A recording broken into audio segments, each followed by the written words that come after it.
کی ہماری BA part first کی کلاس میں آپ سبھی کا دل سے استقبال ہے۔ آج کا ہمارا موضوع، ہمارا ٹاپک اردو کے مشہور ادیب مولانا ابوالکلام آزاد کی طرز تحریر پر مبنی ہے۔ آج ہم مولانا ابوالکلام آزاد کی طرز تحریر کے بارے میں جانیں گے۔ دیکھیے، یہ شیخ گھرانے سے تعلق رکھتے تھے۔ ان کی پیدائش 11 نومبر 1888 عیسوی میں مکہ معظمہ میں ہوئی اور ان کی وفات 22 فروری 1958 عیسوی میں دہلی میں ہوئی۔ یہ اپنے زمانے کے بہت ہی بہترین ادیبوں میں شمار کیے جاتے ہیں۔ اس کے علاوہ غالب کے بعد خطوط نگاری میں سر فہرست پر بھی انہیں شمار کیا جاتا ہے۔ انہیں خطوط نگاری کے فن پر بھی عبور حاصل تھا۔ چلیے شروعات کرتے ہیں ہم ہمارے اس آج کے موضوع پر۔ دیکھیے، مولانا ابوالکلام آزاد ایک زبردست انشا پرداز اور مختلف اشالیب پر انہیں قدرت حاصل ہے، یعنی الگ الگ طرح کے اسلوب لکھنے میں بھی یہ قادر ہیں اور قادر الکلام کہلاتے ہیں۔ ان کے انداز بیان میں بہت تاثیر ہے۔ مولانا کی ادبی کوششیں الہلال اور البلاغ اخباروں سے ظاہر ہوتی ہیں، جن میں انہوں نے اپنے قلم کے ظہر دکھائے۔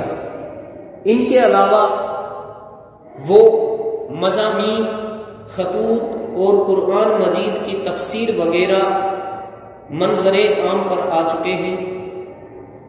اب ہم شروع کریں گے ابوالکلام آزاد کی طرز تحریر، ان کی کلام کی خاصیت، ان کی اسلوب نگاری کی خصوصیات۔ دیکھیے، ان کی جو پہلی خاصیت ہے وہ ہے عام فہم زبان، یعنی عام لوگوں کے سمجھ میں آنے والی زبان۔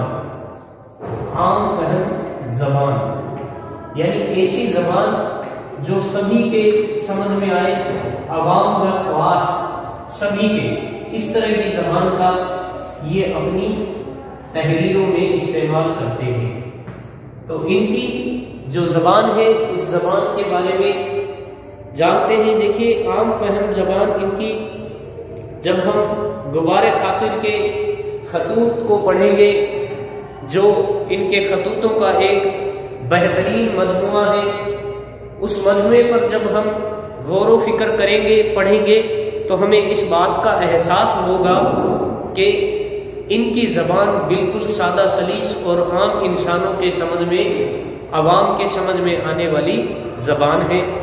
یہ بالکل ہی سادہ اور سلیس زبان کا اپنی تحریروں میں استعمال کرتے ہیں۔ دیکھیے، جیسے مگر وہی جہاں موضوع اس کا مطالبہ کرتا ہے، مثلا چڑیا چیڑے کی کہانی ہر چند ایک علامتی کہانی ہے،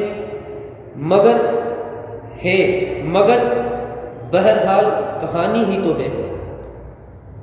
پھر دیکھیے، یہاں واقعات زیادہ اہم ہیں اور ان پر توجہ کا مرکوز رہنا ضروری ہے، اس لیے یہاں سادہ سہل زبان استعمال کی گئی ہے۔ اندازہ ہے کہ مولانا اس زبان پر بھی پوری قدرت رکھتے ہیں، یعنی قیام قیاش یہ ہے کہ،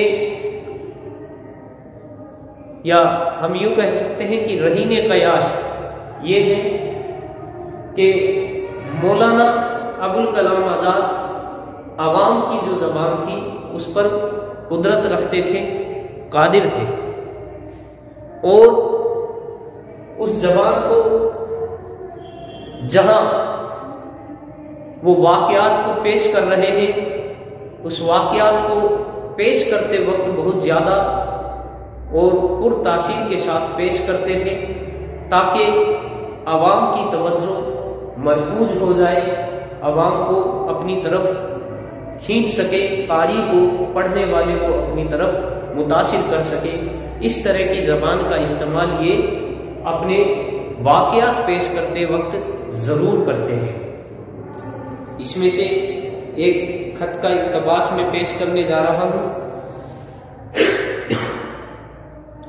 لوگ ہمیشہ اس کھوج میں لگے رہتے ہیں کہ زندگی کو بڑے بڑے کاموں کے لیے کام میں لائیں، لیکن یہ نہیں جانتے کہ یہاں ایک سب سے بڑا کام خود زندگی ہوئی، یعنی زندگی کو ہنسی خوشی کاٹ دینا۔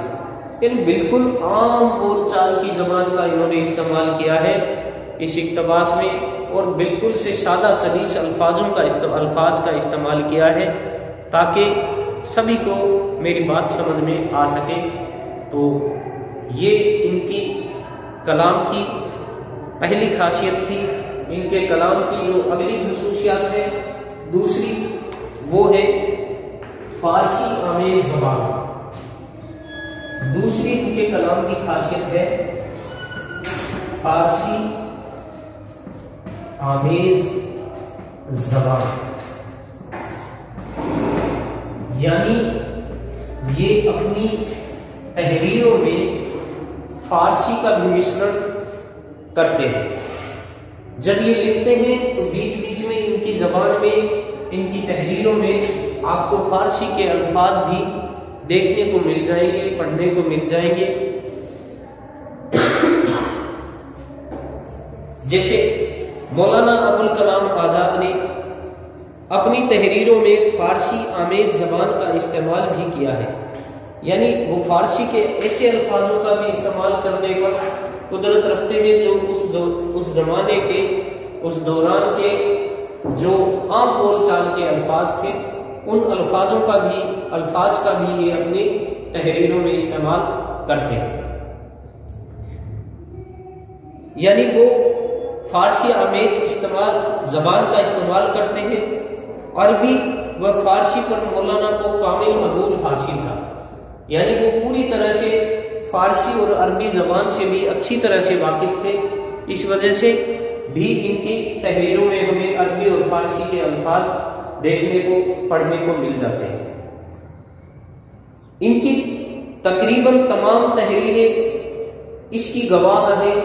غبار خاطر کا پہلا خط ایک فارسی شعر سے شروع ہوتا ہے، اس کے بعد صرف ایک جملہ ہے جو یہاں نقل کیا جاتا ہے: دل حکایتوں سے لبریز ہے مگر زبان درماندہ ہے، فرصت کو پارائے سخن نہیں، مہلت کا منتظر ہوں ابوالکلام۔ یعنی بیچ میں ایک الفاظ دے دیا ماندائے۔ اس طرح کے الفاظ، لفظ کو یہ بیچ بیچ میں اپنی تحریروں میں استعمال کرتے رہتے ہیں، اور شعری جو وسائل ہیں وہ بھی پیش کرتے ہیں۔ تو یہ بھی کہہ سکتے ہیں کہ اگلی جو خاصیت ہے ان کے کلام کی وہ ہے شعری زبان، شعری زبان، یا یوں کہہ سکتے ہیں شعری وسائل کا استعمال۔ یہ اپنے بیچ بیچ کے جو اپنی تحریر لکھ رہے ہیں، بیچ بیچ میں اشعار کو پیش کرتے رہتے ہیں، اپنے شعر بھی پیش کرتے رہتے ہیں، اور اس سے ہمیں ان کی اس قدرت اور اس مہارت کا بھی پتہ چلتا ہے کہ وہ ادیب ہونے کے ساتھ ساتھ ایک اچھے شاعر بھی تھے، شاعری بھی لکھ سکتے تھے۔ دیکھیے ان کی شعری زبان کے بارے میں انہوں نے لکھا ہے کہ شعری زبان ابوالکلام کی تحریروں کا وصف خاص ہے، یہی وجہ ہے کہ دوبارہ خاطر کے جملوں کو پڑھ کر قاری کے منہ سے اس طرح بے ساختہ داد نکلتی ہے جیسے غزل کے شعر سن کر ہی نکل سکتی ہے۔ مثال کے طور پر انہوں نے ایک اشعار ان کے شعر کا ایک مثال دی ہے۔ شعر لکھا ہے کہ کبھی ایسا ہوتا ہے کہ ہم پھولوں کی سیج پر لوٹتے ہیں اور راحت نہیں پاتے، کبھی ایسا ہوتا ہے کہ کانٹوں پر دوڑتے ہیں، یعنی بیچ بیچ میں انہوں نے مخفی عبارت کا استعمال کیا ہے، قافیوں کے ساتھ میں استعمال کرتے ہیں اور لکھتے ہیں کہ کبھی ایسا ہوتا ہے کہ کانٹوں پر دوڑتے ہیں اور ہر چبھن میں راحت و سرور کی ایک دولت پاتے ہیں۔ مولانا کے شعری اسلوب کے کئی روپ ہیں جو کہ ان کی تحریروں سے عیاں بھرے ہوئے ہیں۔ اب اگلا جو ہے ایک اور ہم اس کو دوسرے حصے میں شمار کر سکتے ہیں، جو ابھی میں نے آپ کو یہ بات بتائی ہے۔ اس میں یہ شعری زبان کا استعمال کرتے ہیں، اس میں مخفی عبارتیں پیش کرتے رہتے ہیں، اور اس کے بعد میں جو اگلا جو ان کی کلام کی خاصیت ہے وہ ہے شعری وسائل، یعنی اپنی بات کو شعر کو وسیلے کے طور پر پیش کر کے بیان کرتے ہیں، یعنی شعر کے کو وسیلہ بنا لیتے ہیں، ذریعہ بناتے ہیں، تو شعری ذریعے بھی یہ ساتھ میں پیش کرتے رہتے ہیں۔ دیکھیے لکھتے ہیں شعری وسائل سے مولانا خوب کام لیتے ہیں، کہیں تشبیہ و استعارہ، کہیں مجاز و کنایا ہے، کہیں لفظی و معنوی شنائع ہے، تو کہیں تجسیم سے مراد یہ ہے کہ کسی بے جان شے کو جاندار مان لیتے ہیں۔ ان وسائل سے نثر میں شعر کا سا حسن پیدا ہو جاتا ہے اور قاری اس طرح لطف اندوز ہوتا ہے جیسے وہ کوئی شعر پڑھ رہا ہو۔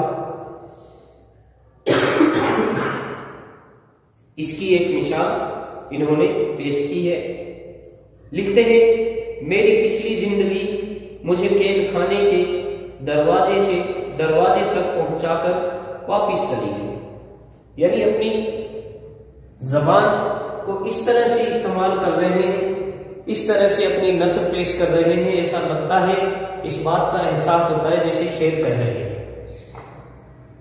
اور کہیں کہیں بیچ بیچ میں یہ شعر بھی لکھ دیتے ہیں اپنی تحریروں میں، اپنی نثر میں اشعار کو بھی پیش کرتے رہتے ہیں، تو یہ بھی ان کے کلام کی ایک نمایاں خصوصیت میں شمار کی جاتی ہے۔ اگلے ان کی کلام کی خاصیت ہے طنز و ظرافت۔ طنز و ظرافت سے ہم اچھی طرح سے آشنا ہیں کہ طنز و ظرافت کیا ہوتا ہے۔ دیکھیے یہ اپنی تحریر میں طنز بھی کرتے ہیں اور ظریفانہ الفاظ یا ظریفانہ زبان کو بھی ساتھ میں استعمال کرتے ہیں، تو اس خوبی سے ان کی جو تحریریں ہیں وہ اور پر لطف ہو جاتی ہیں اور مزیدار ہو جاتی ہیں۔ تو دیکھیے ان کی طنز و ظرافت کے بارے میں کیا کہتے ہیں کہ طنز و ظرافت کے بعض اچھے نمونے بھی ان کی تحریروں میں مل جاتے ہیں۔ مولانا کے مزاج میں انانیت اور خود پسندی نے ایسی عبارتوں کو جنم دیا کہ ہمیشہ عقل مند آدمی اکا دکا ہوگا، بھیڑ بے وقوفوں کی ہی رہے گی، یعنی جو عقل مند آدمی ہے ان کی تعداد بتا دیتے ہیں کہ اکا دکا ہوتا ہے، اور جو بھیڑ طنز دیتے ہیں مطلب عقل مندوں کی بے وقوفوں کی، تو یہ بتاتے ہیں کہ جہاں بھیڑ ہے یا پھر جو بھی ہے وہاں کہہ رہے ہیں کہ عقل مند آدمی کو اکا دکا ہی ملے گا، بھیڑ تو بے وقوفوں کی بھی ہوتی ہے۔ ظرافت سے بھرپور مولانا کا وہ خط ہے جس میں باورچی کی تلاش کا ذکر ہے، یعنی ایک اور خط ہے باورچی کی تلاش کا ذکر ہے جس میں وہ پوری طرح سے ظرافت سے لبریز ہے۔ اگلی ان کے کلام کی خاصیت مقصدیت، جو ایک اور ان کے کلام کی خاصیت ہے مقصدیت۔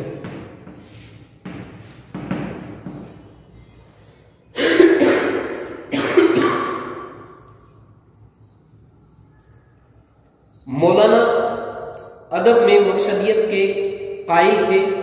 انہوں نے اپنی صحافتی زندگی میں جتنے مضامین لکھے وہ زبردست مقصدیت لیے ہوئے، یعنی ان کا کہنے کا مقصد یہ ہے کہ یہ اپنے جو تحریریں ہیں ان میں ایک مقصد چھپا کر رکھتے ہیں، چاہے پھر وہ عوام تک اپنے میسج کو پہنچانا ہو یا اپنا کوئی پیغام دینا ہو یا قوم کی رہبری کے لیے ہو یا قوم کی رہنمائی کے لیے ہو۔ مقصدیت ان کے کلام کی نمایاں خصوصیت میں شمار کی جاتی ہے۔ یہ جدید دور کے ادیب تھے، اس وجہ سے بھی ان کے کلام میں مقصدیت کو نمایاں طور پر دکھایا جاتا ہے، یا ان کے کلام میں مقصدیت پوری طرح سے بھری ہوئی ہے، لبریز ہوئی ہے۔ اگلا ان کے کلام کی خاصیت ہے انفرادیت۔ تو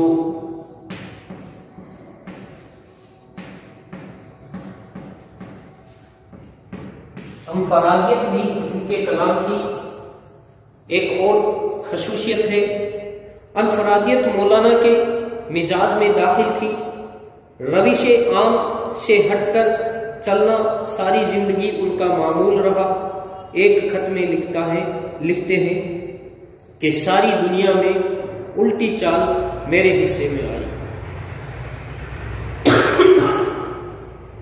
یعنی انفرادیت سے مراد یہ ہے کہ جو فرد ہے ان کے آس پاس کے، ان سے ہٹ کر چلنا،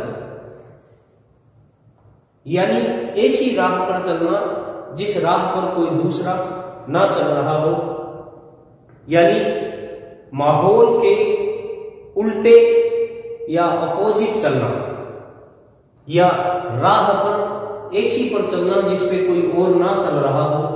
اس طرح کی خصوصیت کو ہم انفرادیت سے مراد لے سکتے ہیں۔ تو یہ انفرادیت بھی ان کے کلام کی خاصیت ہے، جس کی مثال بھی انہوں نے پیش کی ہے کہ دنیا بھر کی جتنی بھی الٹے کام ہیں وہ سارے ان کے حصے میں آئے ہیں، یہ الٹی چالیں ہیں وہ سب ان کے حصے میں آئی ہیں۔ اگلی ان کے کلام کی خوبی ہے انانیت۔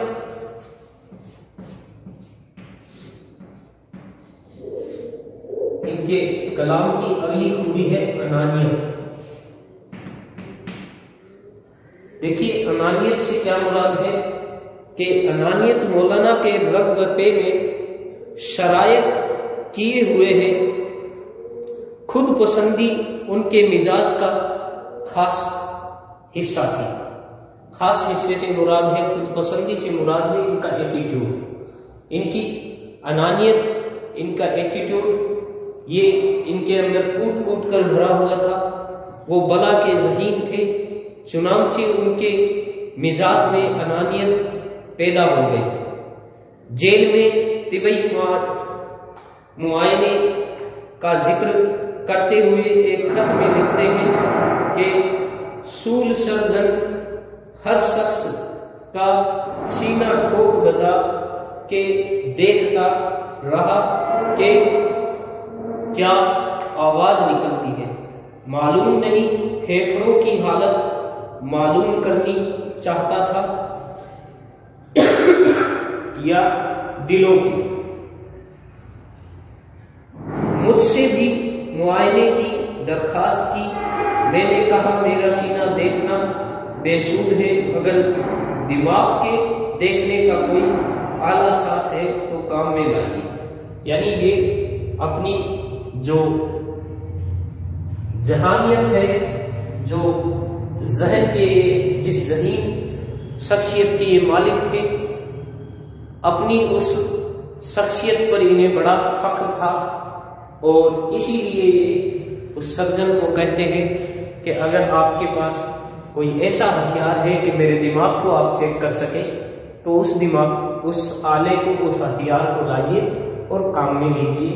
دل میں میرے پاس، میرے جسم میں اور تمہیں کچھ بھی نہیں ملے گا، کوئی فائدہ نہیں ملے گا۔ اگلا جو ان کے کلام کی خاصیت ہے وہ ہے فکر و فلسفہ۔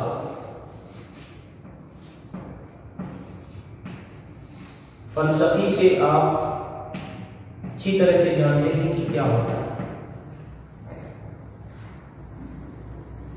یہ گورو یہ فکر رکھتے ہیں اپنے دل میں، اور ایک اچھے دارشنک بھی اپنے زمانے کے کہلاتے ہیں۔ فکر و فلسفہ کا عنصر بھی مولانا کی تحریروں میں نظر آتا ہے۔ ہر وقت سوچنا اور مسلسل سوچنا ساری زندگی مولانا کی عادت رہی۔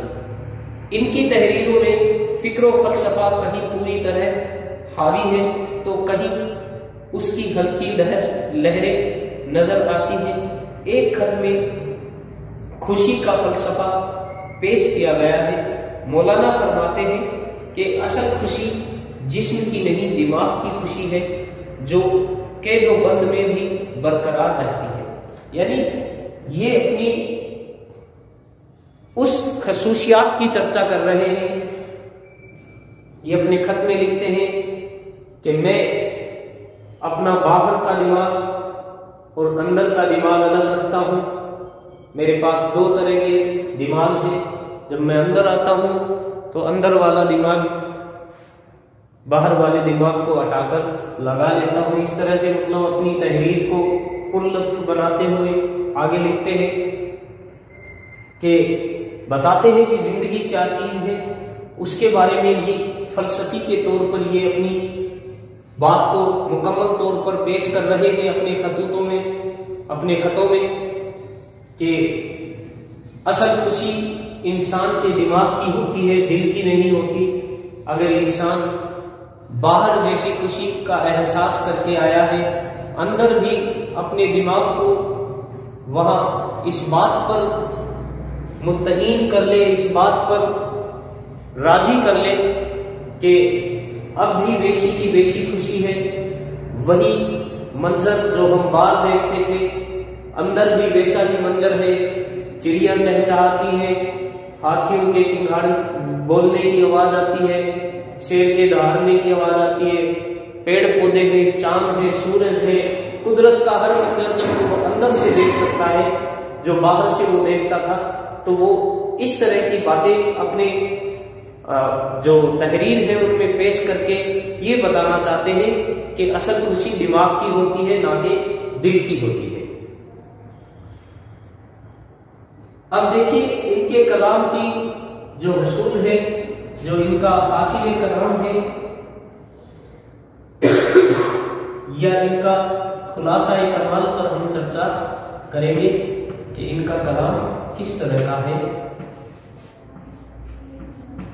تو یہ ضرور ہمیں پیش کرنا ہے، اس طرح سے ہمیں ضرور لکھنا ہے۔ ایگزام میں بھی خلاصہ کلام یا حاصل کلام پر ضرور کچھ لکھیں جب آپ کا کوشچن پورا ختم ہونے پر ہو، اختتام پر ہو۔